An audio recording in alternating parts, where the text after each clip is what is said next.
We shouldn't be consumers, but the way America is set up, we have to be consumers. 70% of our GDP, which is gross domestic product, which is basically the growth of a country, right? So 70% of that in America is dependent on consumers. Buying goods, buying services. Compare that to China, where 60% of their economy comes from investments and exports, right? So they're creating stuff and they're selling it to our asses to go and shop.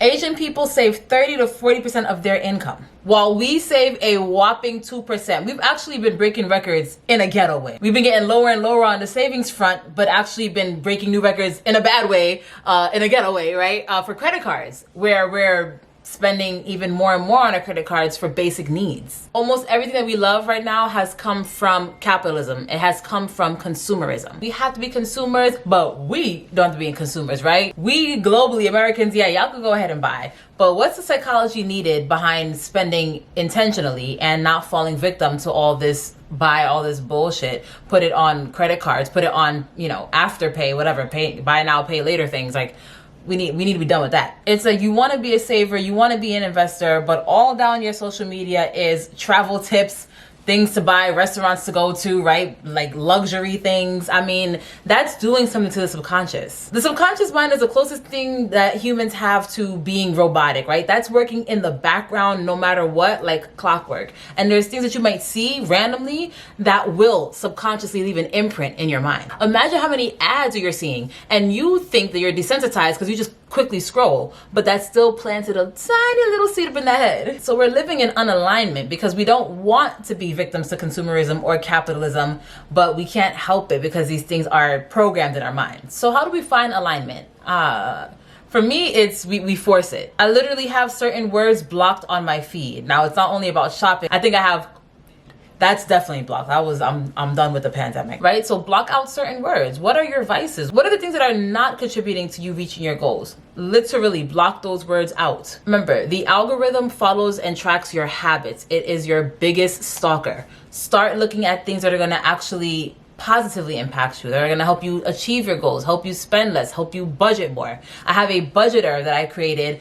Amazing budgeter. Over 80 people have purchased it, so you should definitely be part of that. Click the link up here to take a look at it. But follow content like this. It's going to educate you about money, spending habits, and investing. Or if you're into like gardening or whatever, right? Inundate your feed with things that are going to inspire you to reach your goals. How awesome would it be to go on social media and be surrounded by things that are going to get you taking action in your own life? Especially if you're somebody who wants to start a business. Follow other business owners doing the same thing you want to do. And even if you don't want to start a business, even if you are a 9-to-5 person, follow other people who are working 9-to-5s who are doing what you're doing already, or who's maybe a step above you, right? You can learn tips from them. You can become a better 9-to-5 worker, because I know we trash 9-to-5 work so often, but 9-to-5s are the foundation if you want to become your own business owner in the future, and they're obviously the foundation for most people's livelihood. You're at work so long, why not be the best at work? Consider following, especially like marketers, please. If you're in marketing, there are so many people out there giving free marketing tips that you could take and implement to with your company. Come on, babe, don't sleep on the internet. Whenever you have spending urges, flip it for a budgeting urge, okay? Put the money together. Like I said in my spreadsheet that I have an impulse tracker. So if you have a purchase you want to buy, let that bring you right back down to reality, because it's going to let you know whether or not you can afford that purchase and exactly how negative it'll bring you if you do make that purchase. Find a new obsession. No longer obsess over consumerism. Obsess over savings. Obsess over your passion, right? It's people saying that your hobbies can't pay you. I'm living proof it can. I love coming on the internet and talking, and last year was actually the first year that I ever made like a real decent salary off of being online, right? And that inspires me. It makes me want to show up more, because I made more money last year than I've ever made in my entire life, especially on social media, and within months, right?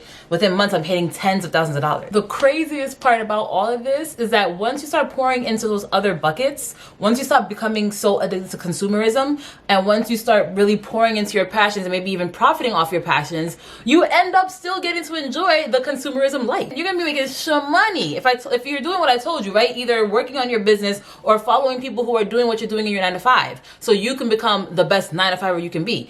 That's going to lead to a bigger income. Bigger income is going to lead to buying whatever the hell you want, right? Then who cares what your feed is full of? Because you're already conditioned. Your subconscious has been trained, all right? The muscles have already been built. So it's your world how you want it. Then things like getting extra assets are going to be what you're going to drive for, because then you realize your assets will pay for your consumerism habits and your lifestyle, right? Perfect example. The money I made online could pay for my brand new car that I bought, right? The money that I made online can pay for my daughter's tuition for her private school for 4 years, okay?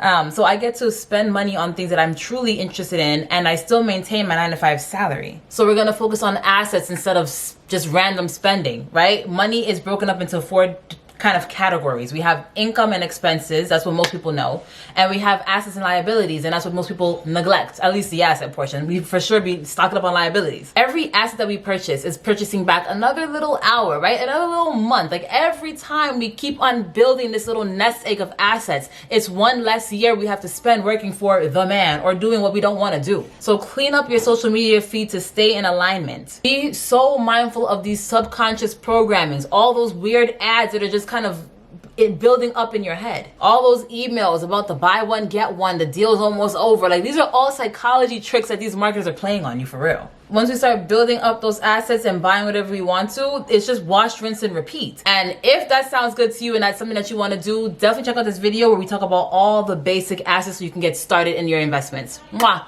Keep your money up.